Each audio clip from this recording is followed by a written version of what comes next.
తరుణ్ తేజ్పాల్ కేసులో సుప్రీంకోర్టు కీలక ఆదేశాలు జారీ చేసింది. తరుణ్ తేజ్పాల్ 2 వారాల్లో లొంగిపోవాలని సుప్రీంకోర్టు ఆజ్ఞాపించింది. లొంగిపోయిన తర్వాత సరెండర్ సర్టిఫికేట్ దాఖలు చేయాలని స్పష్టం చేసింది. సరెండర్ సర్టిఫికేట్ దాఖలు చేసిన తరువాతే క్రిమినల్ అప్పీలుపై విచారణ ఉంటుందని తెలిపింది. లొంగిపోవటం నుంచి మినహాయింపు ఇవ్వాలన్న తేజ్పాల్ పిటిషన్ను సుప్రీంకోర్టు తిరస్కరించింది. బాంబే హైకోర్టు విధించిన 10 ఏళ్ల జైలు శిక్షను తేజ్పాల్ సుప్రీంలో సవాల్ చేశాడు. తేజ్పాల్ తరపున సీనియర్ న్యాయవాది కపిల్ సిబల్ వాదనలు వినిపించారు. గోవా ప్రభుత్వం తరపున సొలిసిటర్ జనరల్ తుషార్ మెహతా వాదనలు వినిపించారు. తేజ్పాల్ శిక్షను జీవిత ఖైదుగా పెంచాలని సుప్రీంలో గోవా ప్రభుత్వం ఇప్పటికే పిటిషన్ వేసింది.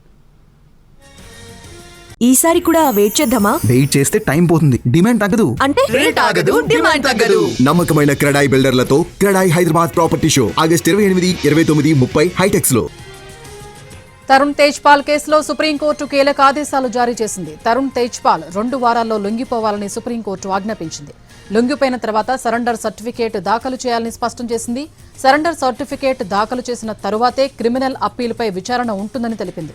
లొంగిపోవడం నుంచి మినహాయింపు ఇవ్వాలన్న తేజ్పాల్ పిటిషన్ను సుప్రీంకోర్టు తిరస్కరించింది. బాంబే హైకోర్టు విధించిన 10 ఏళ్ల జైలు శిక్షను తేజ్పాల్ సుప్రీంలో సవాల్ చేశాడు. తేజ్పాల్ తరపున సీనియర్ న్యాయవాది కపిల్ సిబల్ వాదనలు వినిపించారు. గోవా ప్రభుత్వం తరపున సొలిసిటర్ జనరల్ తుషార్ మెహతా వాదనలు వినిపించారు. తేజ్పాల్ శిక్షను జీవిత ఖైదుగా పెంచాలని సుప్రీంలో గోవా ప్రభుత్వం ఇప్పటికే పిటిషన్ వేసింది.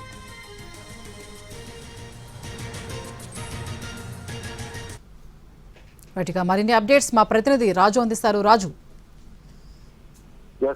స్వప్న, తరుణ్ తేజ్పాల్ కి సంబంధించినటువంటి తీర్పును అంటే గోవా బెంచ్, ముంబైలో ఉన్నటువంటి గోవా బెంచ్ గత వారమే దీనికి సంబంధించినటువంటి తీర్పునిచ్చింది. అయితే ఈ తీర్పును సవాలు చేస్తూ తరుణ్ తేజ్పాల్ సుప్రీంకోర్టును ఆశ్రయించారు. ఎందుకంటే గోవా బెంచ్ ఇచ్చినటువంటి తీర్పులో, హైకోర్టు బెంచ్ ఇచ్చినటువంటి తీర్పులో 10 ఏళ్ల పాటు కఠిన కారాగార శిక్షను విధిస్తూ తీర్పిచ్చారు. అయితే తనకు వెంటనే సరెండర్ అయ్యేందుకు అవకాశం లేకుండా కొంతకాలం సమయం కావాలి, అంతేకాదు సుప్రీంకోర్టులో దీనికి సంబంధించినటువంటి తీర్పును సవాలు చేస్తున్నానంటూ పిటిషన్ దాఖలు చేశారు తరుణ్ తేజ్పాల్. అయితే ఈ పిటిషన్ పైన విచారణ జరిపినటువంటి సుప్రీంకోర్టు ధర్మాసనం ఈరోజు కీలక ఆదేశాలు జారీ చేసింది. తరుణ్ తేజ్పాల్ 2 వారాల్లో వెంటనే లొంగిపోవాలి.